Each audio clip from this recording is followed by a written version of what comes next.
Hello.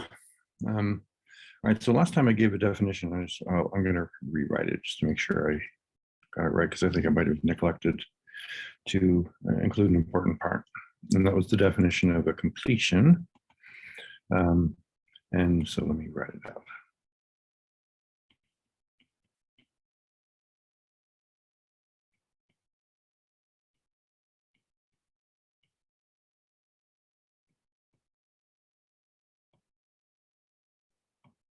All right, so we have a normed vector space V with a norm.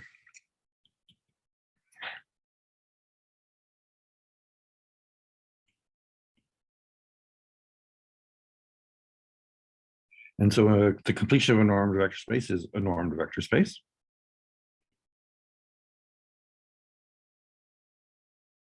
And remember that I denoted this with a bar over the top, and the bar over the top notation is intended to suggest a closure.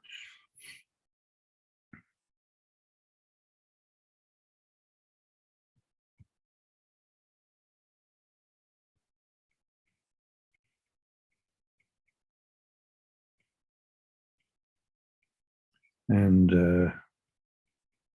remember that the definition is that there's an inclusion mapping, iota. So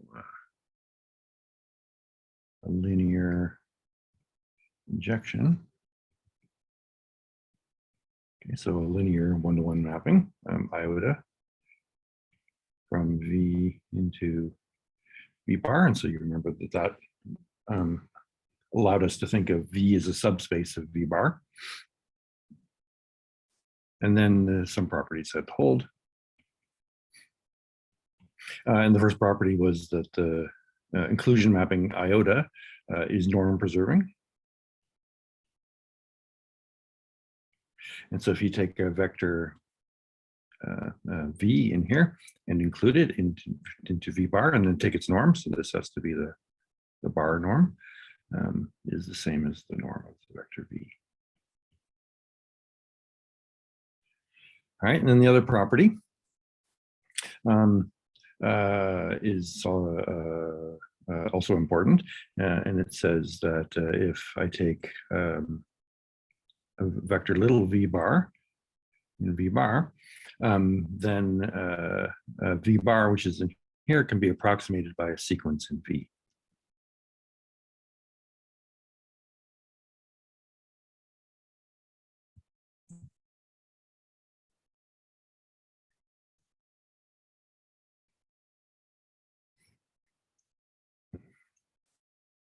Okay, so there's a sequence in, oops, in V, such that when you take the inclusion of these guys,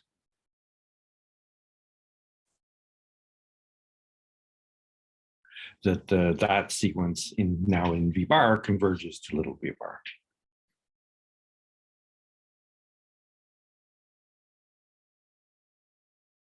Okay, so that's the definition I gave last time. I think I forgot to say this, which is very important. You know, I guess you could infer it without saying it explicitly, but you need to say it explicitly. And so a completion has to be complete. Okay.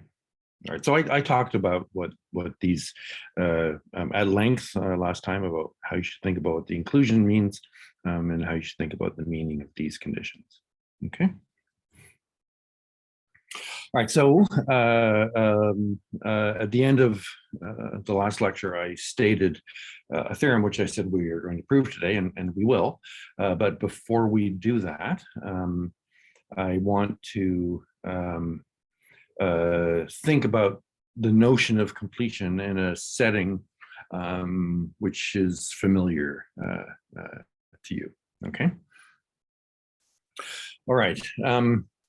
And so the setting is, this setting is an analogy. It's not a precise correspondence. All right. So an analogy. Okay. To help us see how this process of completion works. The real numbers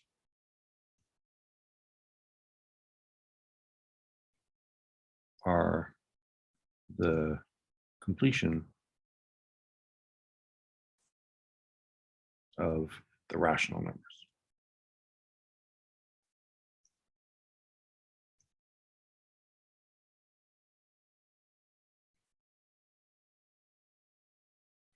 Okay, and the reason that this is an analogy and not an exact correspondence, of course, is that the rational numbers are not an F vector space. Okay, they're not a real vector space. But they are a rational vector space, and so there are some useful ways of thinking about this that arise from this analogy. Okay, and so the question is, how do you build the reals from the rationals?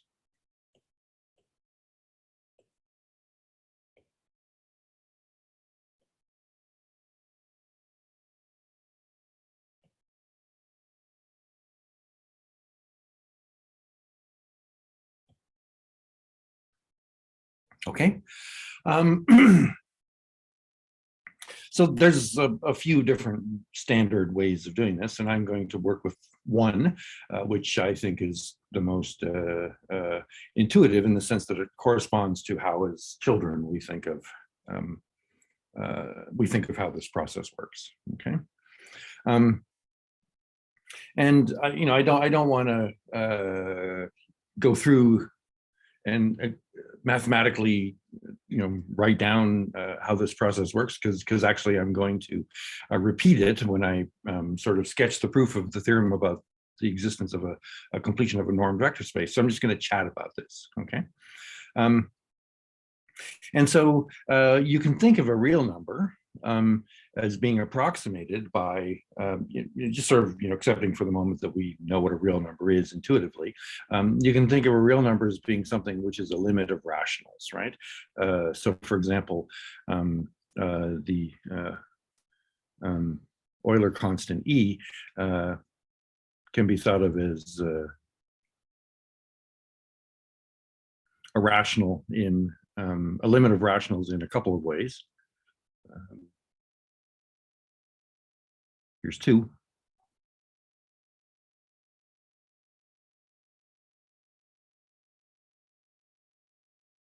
Okay, and so this is, each of these are defined for running n over the positive integers, a sequence of rational numbers that don't converge to a rational number, and in fact they converge to the irrational number e. Okay, you could also, for example, think of the decimal approximation of e, the standard base 10 decimal approximation, right? So just sort of lop that approximation off term by term, and that's going to define for you a sequence of rationals that converges to E. And so the point is that a real number should be thought of as being defined by sequences of rational numbers that seem to converge but don't. Okay, just like we saw in our normed vector spaces. So we know then that those sequences are Cauchy sequences, right? And so then what you do is you define a real number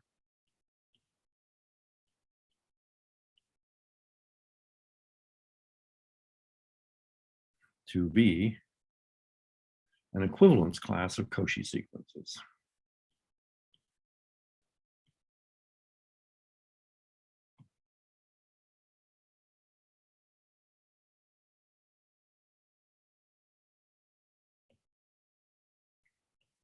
Okay, and what's the equivalence relation? Whose equivalence class I'm talking about here?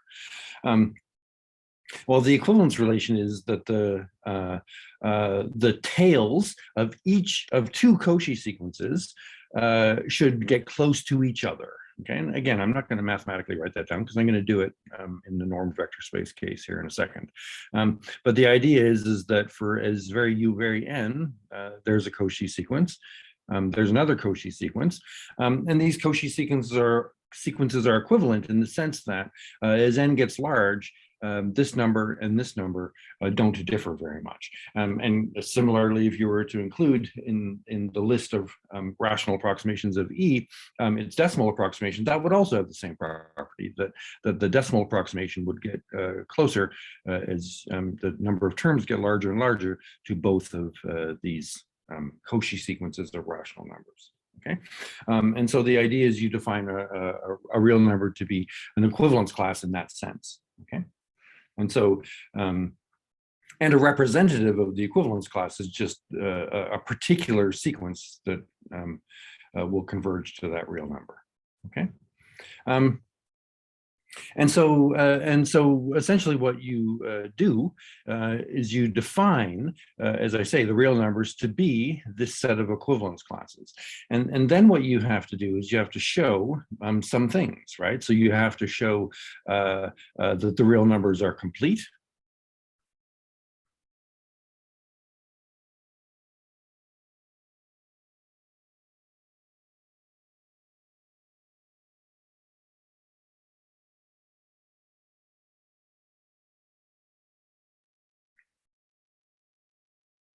Okay, so in the sense that Cauchy sequences of these things converge, and again, I'm assuming you've seen some version of this in your analysis course, and you must show that the resulting set has, you know, the expected properties.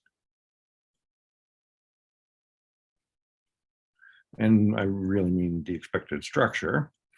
And so what structure am I talking about?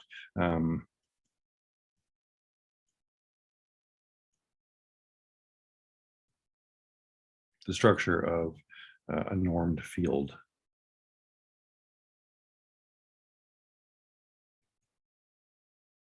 Okay, so it's a field in the sense that, you know, it's a set equipped with addition and scalar multiplication, where not just addition, but scalar multiplication has an inverse. Okay, and it has a norm, and the norm you should satisfy some properties with respect to the field structure, and the norm, of course, for R is just the absolute value. Okay, which, you know, which it inherits from the rationals. Okay, so you know, you define the real numbers in this way, and then you have some work to do to show that the resulting construction, you know, is what you want it to be. Okay. All right, and so let's maybe take a look at that discussion that I just had in terms of these two properties here. Okay. So first of all, I have an inclusion, right? So you can think of every rational number as being a real number in this construction, okay, by taking by regarding reals as equivalence classes of Cauchy sequences. And the way that you do that is, if you have a rational number, you regard that as a real number by just taking the Cauchy sequence, the constant sequence of that rational number repeated infinitely many times. So that's certainly a Cauchy sequence, and that can be used to define your inclusion. Okay, and you know, you have to work to show then that that definition makes sense in the sense that it's only a function of the equivalence class of that sequence of rational numbers. Okay, so that's you have an inclusion like this, and then you have a property, this norm preserving property, and the way that you do that is, you know, you define the double bar norm, which in this case corresponds to, you define the absolute value for real numbers. And how would you define the absolute value of a real number? Well, you just take the limit of the absolute values of the rational numbers that approximate it. Okay, so that's how you ensure that this property is satisfied. Okay, and then you need to show that for every real number, there's a rational number that a sequence of rational numbers that converges to it. Okay, and that sort of more or less just follows from the construction. Okay. And then you have this completeness property. So you need to show that the resulting field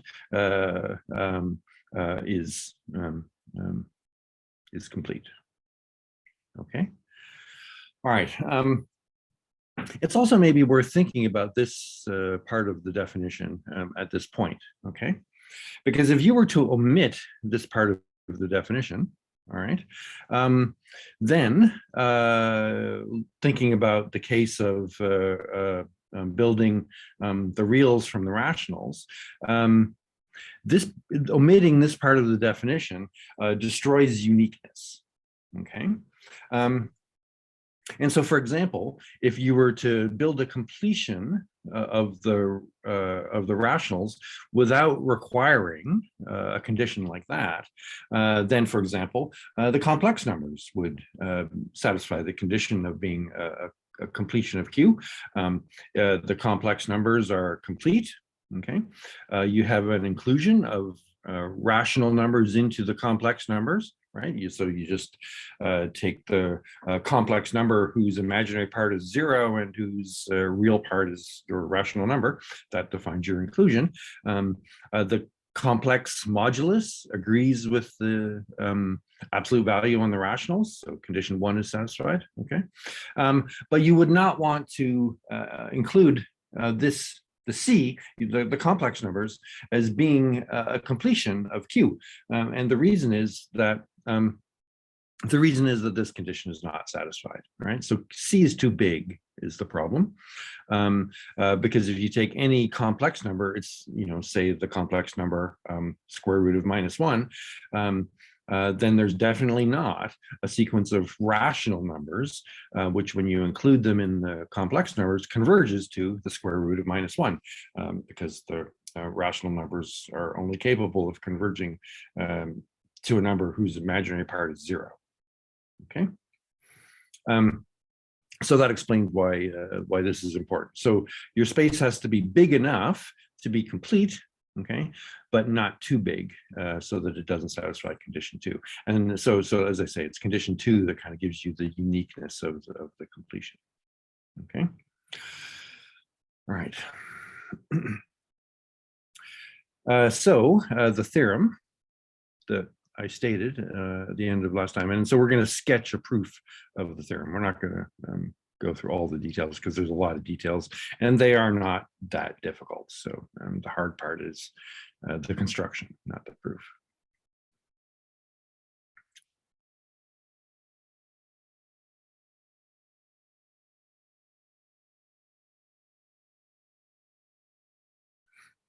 And so the theorem is that if you have a normed vector space, then it has a completion.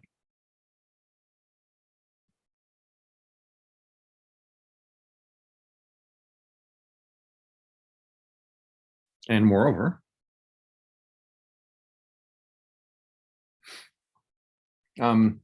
if you have 2 completions,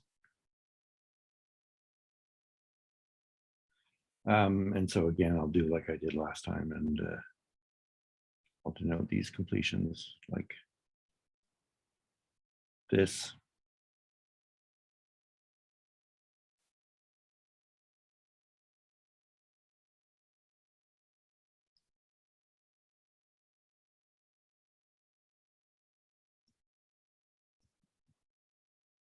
Okay, so if you have 2 completions, then they're essentially the same, meaning that there's a norm preserving isomorphism between them.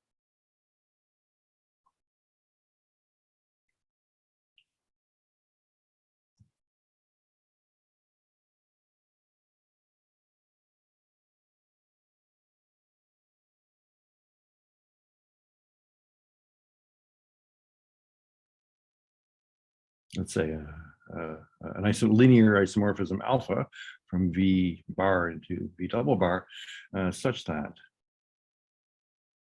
alpha preserves the norm. Okay, so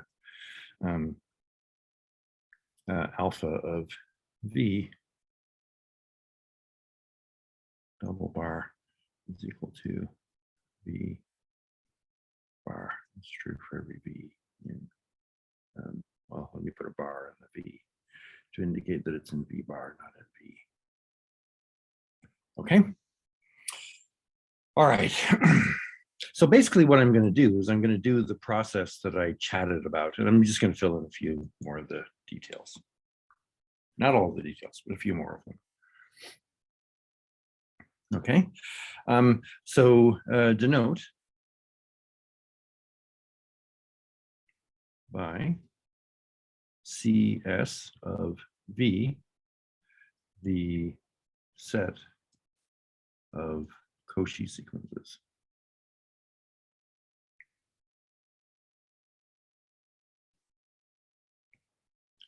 In V. Okay. So an element of this vector space is a Cauchy sequence in V. All right. So there's lots of these things. All right. So this this is a vector space.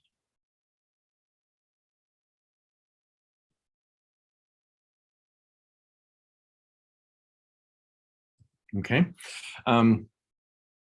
And so let me just write down what the vector space structure is. So if you take two elements in this vector space, then that's going to be two Cauchy sequences. All right, so an element in CS of V is a sequence. So I'm going to go, let's say U, J, J in integers plus V, J, J in positive integers is obviously U, J plus V, J. Okay. And similarly, let's say scalar A times Cauchy sequence Uj is Cauchy sequence A Uj. Okay, so those are the vector space operations. So if you feel like you have to, you can go and verify those explicitly.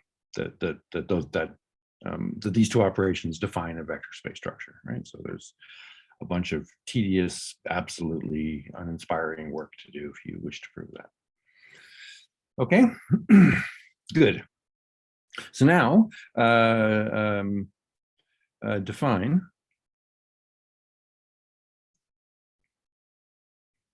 an equivalence relation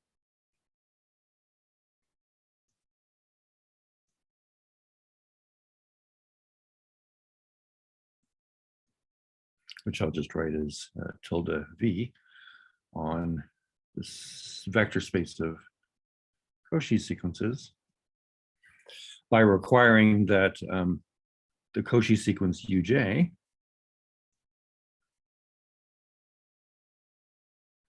is equivalent to the Cauchy sequence Vj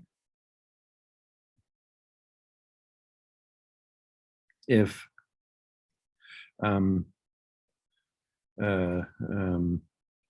Uj minus Vj converges to 0.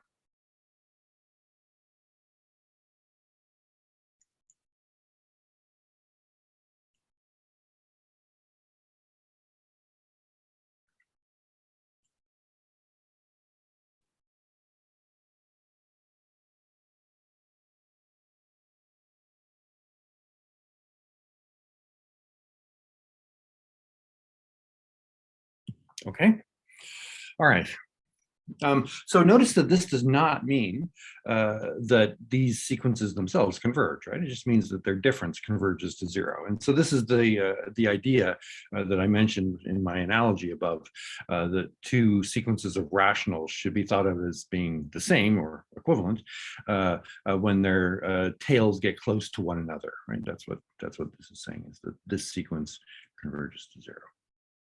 Okay, so so you have to prove that that's an equivalence relation, but that's very much not hard. Okay. All right. So then you define the vector space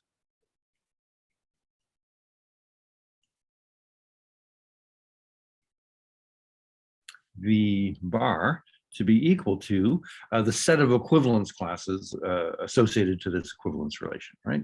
So the set of equivalence classes modded out by the equivalence relation, right?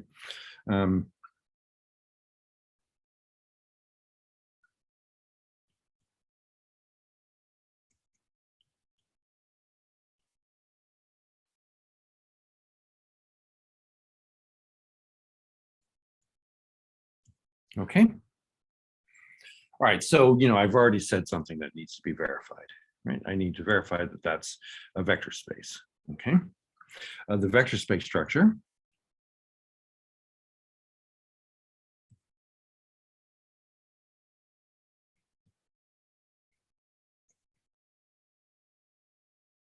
Okay, so the vector space structure is, of course, inherited by the vector space structure on the set of Cauchy sequences.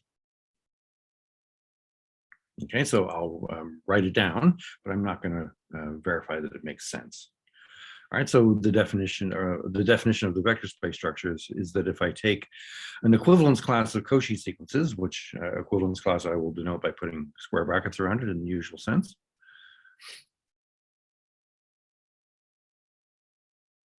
Okay, so there's an equivalence class plus another equivalence class associated with Vj.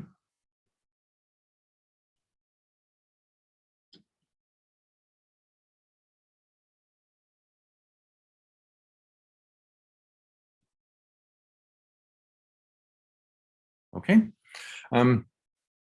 All right, so you choose a representative from the one equivalence class. Let's say this is the sequence uj, representative for the other one, let's say vj, and then you define the addition to be the equivalence class of the sum of the sequences, okay? So you have work to do here, right? So you have to show that this definition makes sense in the sense that if you chose a different representative for this one and a different representative for this one, you would get the same equivalence class. Okay, so again, a pile of tedious and not very interesting work to show that. Okay, and similarly, scalar multiplication.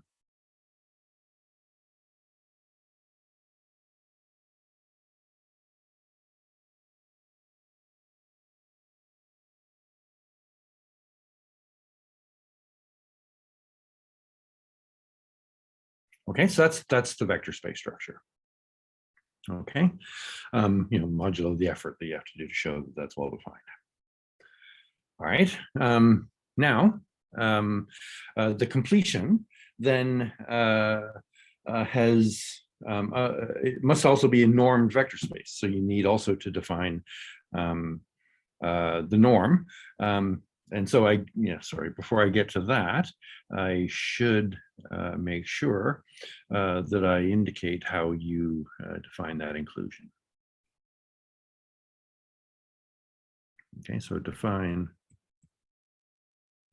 iota v from v into v bar by, okay. So you take iota v of a vector little v is going to be the constant sequence.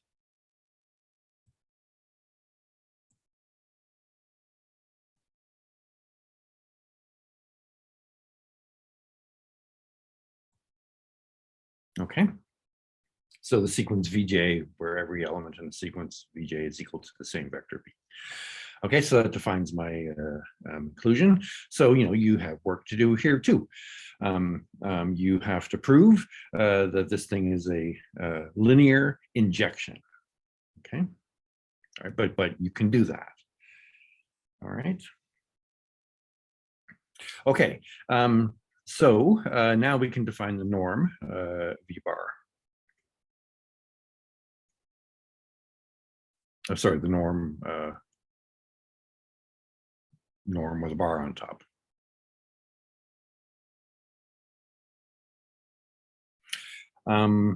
Oh, so sorry.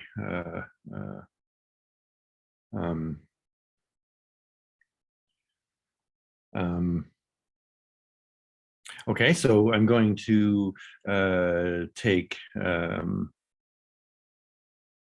norm, and this is going to be applied to an equivalence class,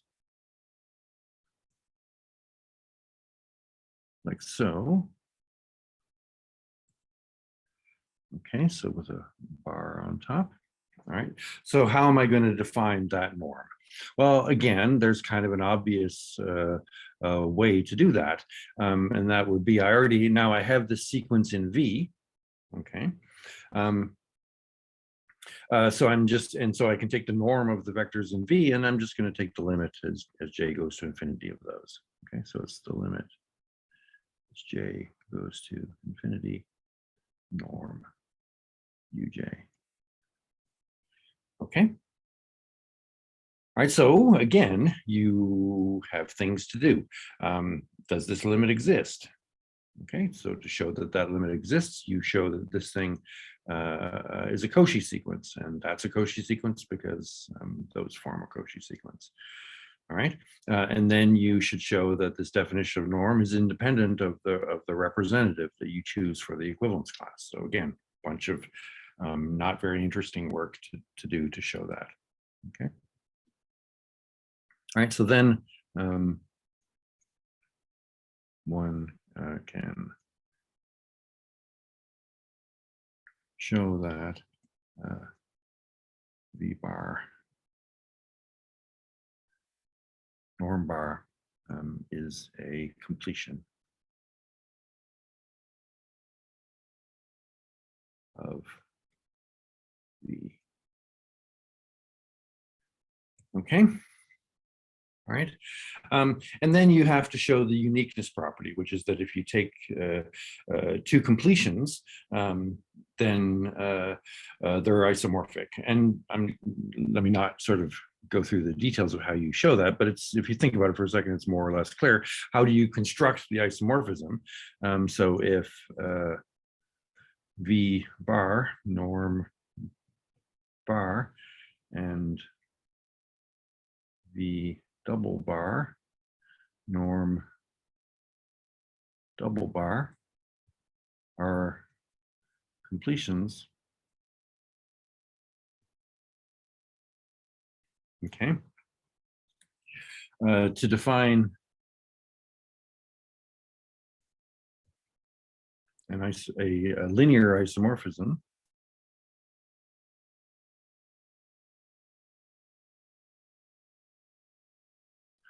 alpha, let's say from V bar to V double bar.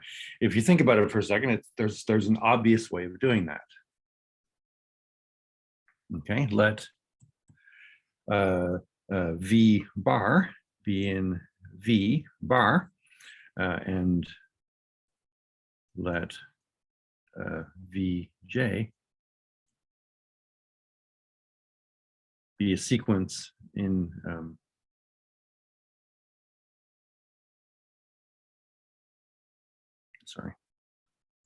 a sequence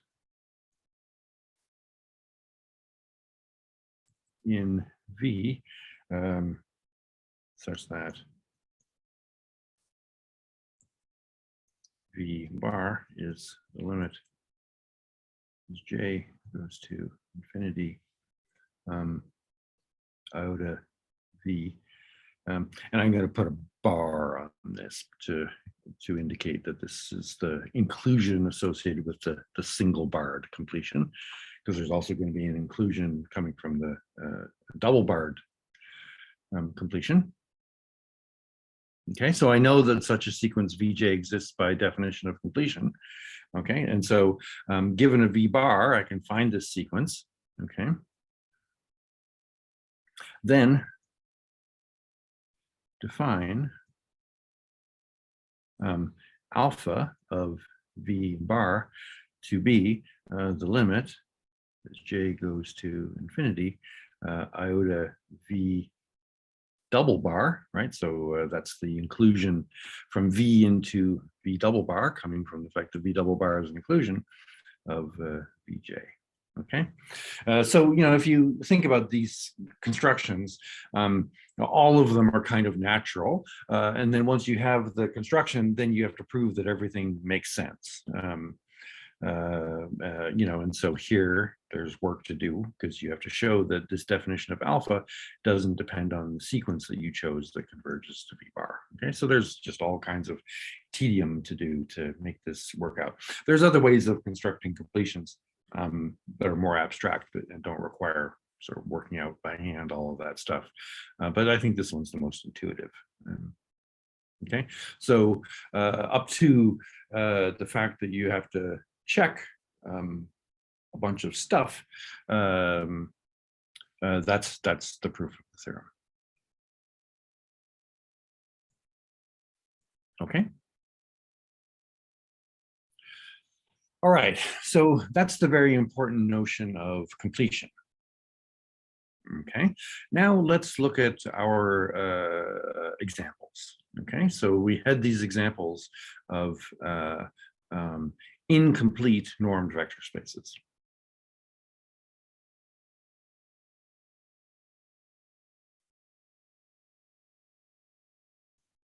All right. So the first was the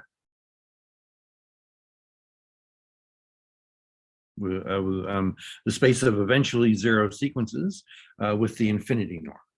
Okay, and we had this sequence, which we showed was a non-convergent Cauchy sequence.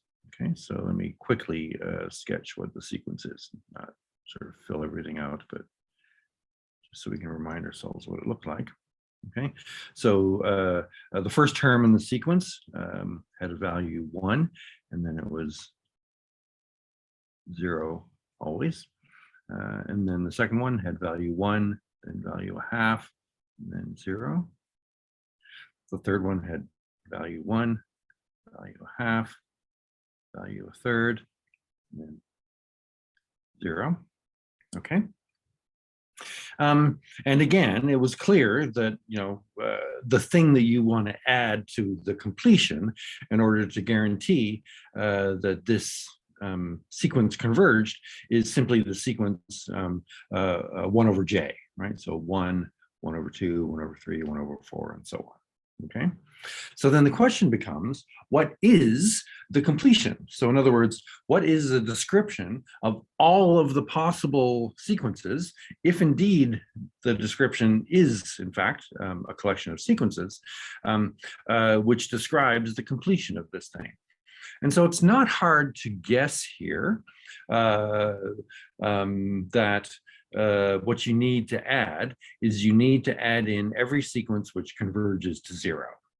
Okay, because if you have a sequence which converges to 0, okay,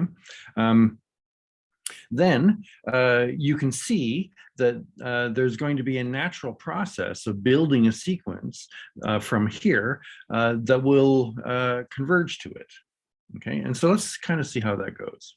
Okay, so suppose that f in f infinity is a sequence converging to 0.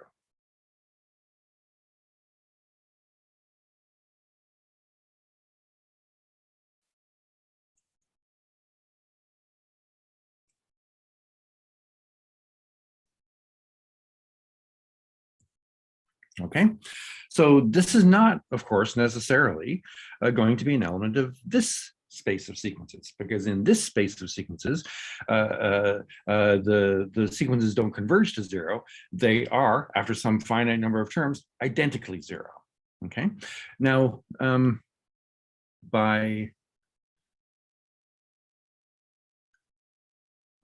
truncation, and I will just, I'm not going to write down mathematically what that means. It's more or less obvious. We can build a sequence fj, j in f infinity 0 that converges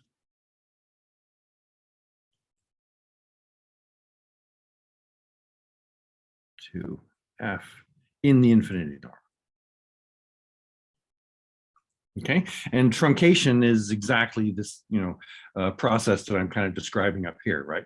So the first term, you take your sequence f, okay, and you grab the first term of the sequence and set the remaining terms equal to 0. The second term in the truncation, f2, you're going to take the first two terms in the sequence and chop the rest off to 0, and f3, first three terms, and so on. Okay, so it's obvious how to build the sequence fj by truncation in this sense. All right. And then you can, imagine, based on the calculations that we did when we looked at this example, you can imagine that it's easy to show, and it is really easy to show that this sequence converges to this one. Okay, you just follow the recipe that we had for showing that the sequence doesn't converge in here, and then you show that it does converge in here. Okay. Okay, so that's and so therefore your guess then is that the completion of this with respect to the infinity norm should be the set of all sequences that converge to 0. Okay, so this leads you to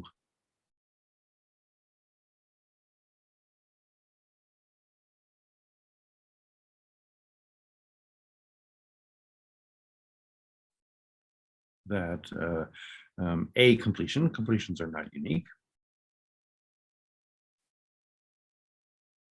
So a completion of f infinity 0 with the infinity norm, okay, is the space of sequences which converge to 0, and that will have a symbol attached to it.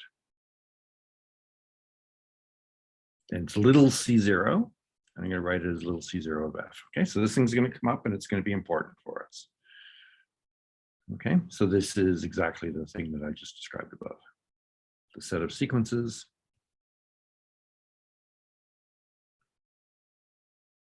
that converge to 0.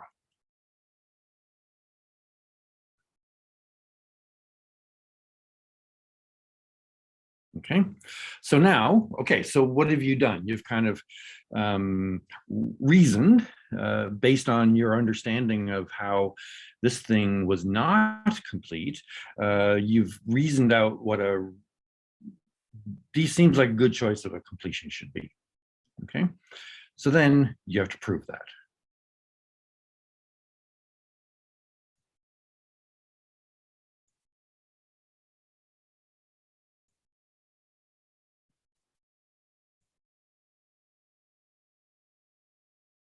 And so indeed, it's true that if you take this set of sequences that converge to 0 and you put the infinity norm on this,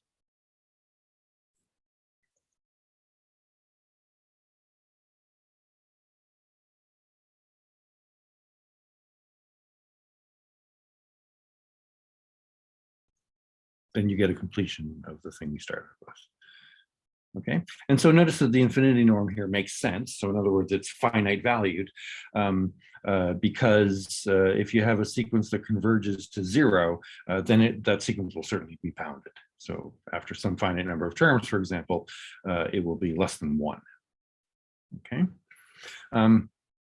And also, this is a vector space, right? So if you take two sequences that converge to 0 and add them together, you get a sequence that converges to 0, similarly with scalar multiplication, okay? So this is often the practice that you invoke to come up with what the completion is, okay? You kind of think about what non-convergent Cauchy sequences look like, and you try to figure out what the completion might be. Okay, this proof of this theorem here gives you, an actual construction, a definition of what the completion is. But you want to you need to make this more concrete. Okay, so this is true, but it doesn't really tell you what the completion looks like. So, for example, an obvious question that would come up in this example is the completion of this space of sequences even a space of sequences? Okay, that's not obvious a priori. It turns out that it is, okay, but it's not clear that it is right off the bat. Okay, and that's a thing which will come back to cause us some pain when we talk about completions of other kinds of spaces later on. Okay. Oops. So the second example that we looked at was same vector space of eventually zero sequences, and the case we looked at next was the 2 norm. Okay.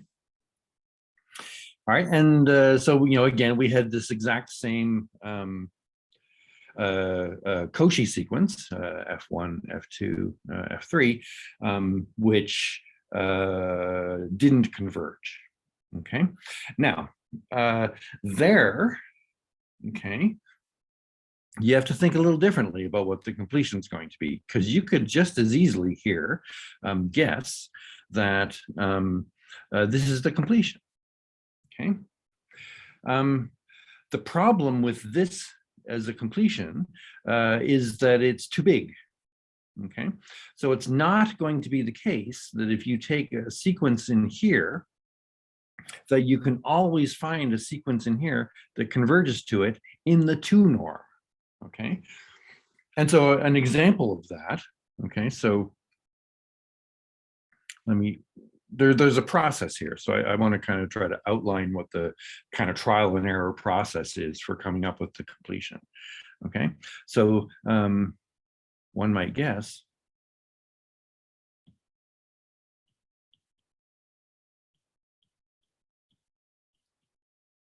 that C0 of F is again the completion.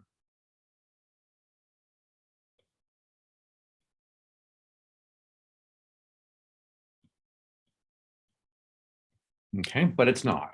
Okay, but it's too big.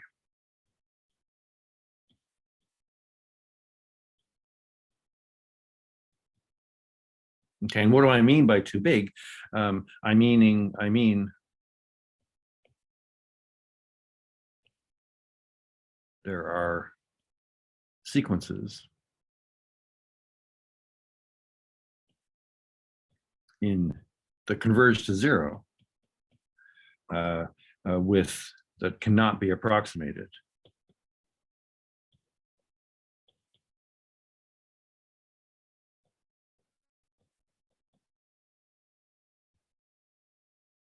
By a sequence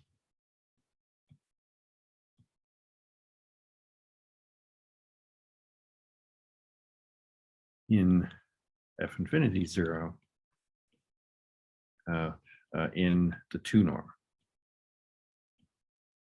Okay, because we know that it works in the infinity norm, but it doesn't work in the 2 norm. So what might such a sequence be? Okay, well, it's not this sequence, because this sequence does give rise to a sequence which our calculations previously showed. This sequence F1, F2, F3, and so on does converge in the 2 norm to the sequence which is just 1 over j. Okay, well, what if you were to take not 1 over j, but 1 over root j? Okay, so here I would have 1, here I would have 2. Sorry, 1. Here I'd have 1 over root 2. Okay, so it would actually be up there somewhere. Here I'd have 1, then 1 over root 2, then 1 over root 3. Okay, so this sequence still converges to 0, but it converges more slowly.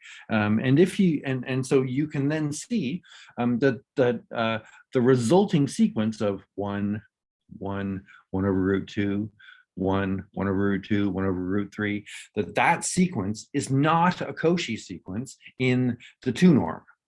Okay, and you could prove that just exactly in the same way that we showed that this same sequence was not a Cauchy sequence in the 1 norm. And again, it amounts to the divergence of the harmonic series. Okay. So therefore, okay, so you look at that and you sit back and you say, oh, I need to revise my guess from little c0 because I have sequences in little c0 that don't work, okay? They can't be approximated in the 2 norm, okay? But if you think about it for a second and think about what causes the problem there is that you have this problem kind of the harmonic series. And so you need for some series to converge in order for this to make sense. And the series that should converge is simply the series comprised by taking the sums of the absolute value squared of the terms in the sequence. Okay, and so in this case, it's 1 over j, so the sum would be 1 over j squared. Okay, and when we were showing that this sequence was a Cauchy sequence in the 2 norm, we looked at that series, sum from j equals 1 to infinity, 1 over j squared. That was a crucial thing in showing that was a Cauchy sequence in the 2 norm. Okay, okay, so let me summarize that little chat by the following words. So upon reflection,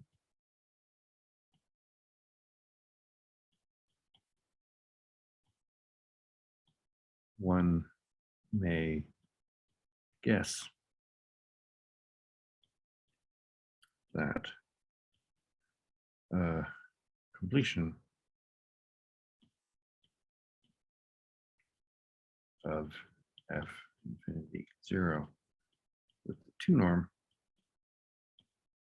is, and I'm going to call this space. So up here, the space I came up with was, I called it little c0.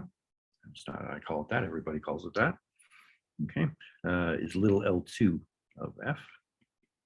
And this is the set of all sequences that have the property that when you sum their squares, it's finite.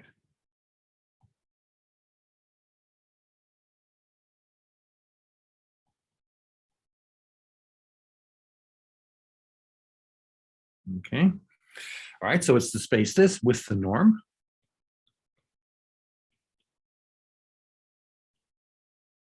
Okay, and it's pretty clear that the norm you should use is going to be the 2 norm, but it's not going to be the 2 norm on here, it's going to be the 2 norm on here. Okay, but the definition of the norm looks the same.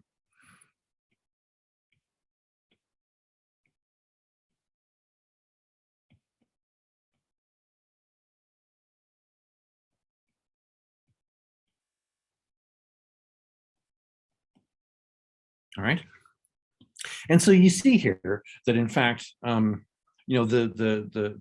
norm here kind of suggests what the completion should be in this example. That process can lead you astray in other examples, but in this example, it kind of works. Okay. All right. So this now gives us a completion of f of the space of eventually 0 sequences in the 2 norm to be the space which we call little L2. Okay, and there's going to be a big L2 that we'll talk about. All right. Now, I guess we kind of know what's coming next. With the 1 norm, so I should say here that I haven't actually said that this guess is correct, but it is. And so maybe let me do that.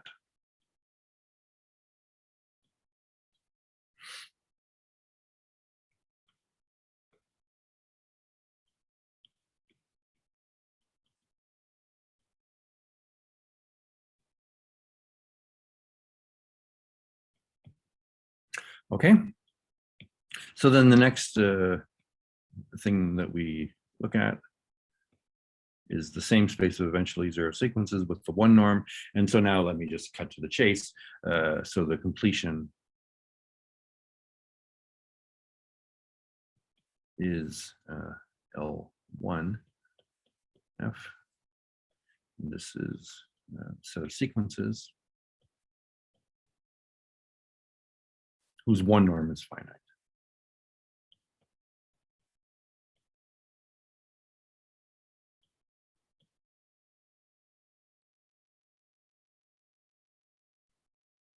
and the norm. Again, not a surprise.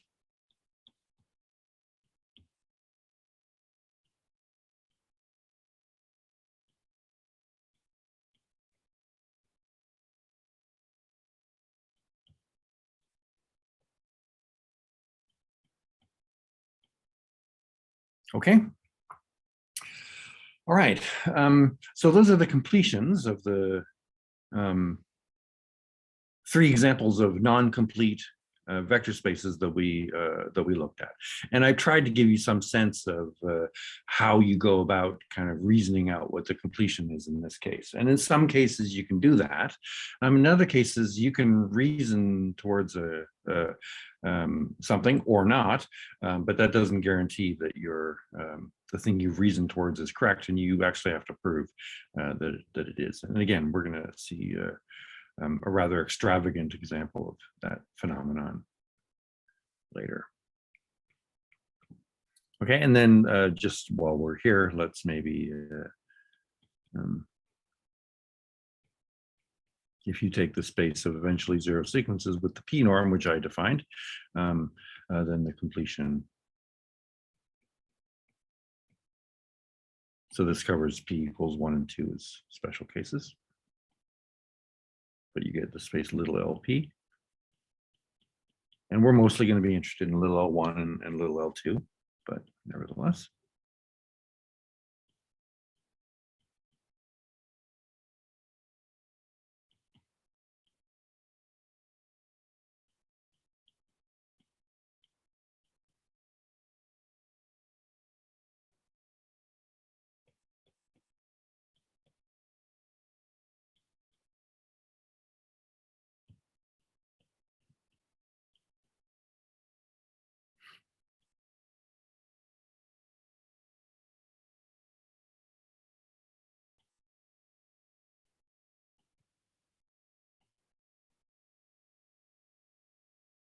Okay. All right, so that's a first look at completion, right? So we introduced the notion of completion,